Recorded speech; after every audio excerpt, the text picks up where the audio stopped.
আল্লাহ যদি এক দেয় তখন আপনি বলবেন আলহামদুলিল্লাহ। তখন আর আপনার মাথায় ওই দিনের চিন্তার মতো আসবে না, কিরে বন্ধু তো 10 কামালো, আমি কেন 1 কামাইলাম,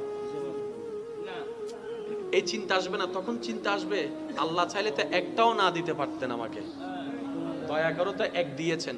এবার আপনার লাভটা কোথায় জানেন? আমরা যে জায়গায় বেশিরভাগ মানুষ ভুল করি সেটা হচ্ছে আমরা বড়র দিকে চোখ দিয়ে ছোটটাকে আমরা সাইডে রাখি।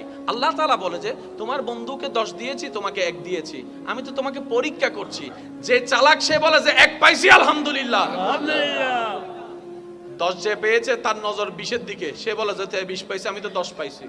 এবার আল্লাহ তাআলা বলে যে ফেরেশতা, যে 1 পেয়ে আমার শুকরিয়া করেছে তার রিজিকের মধ্যে আরো বাড়াই দাও, আর যে 10 পেয়ে শুকরিয়া করে নাই তারটা কমাই দাও।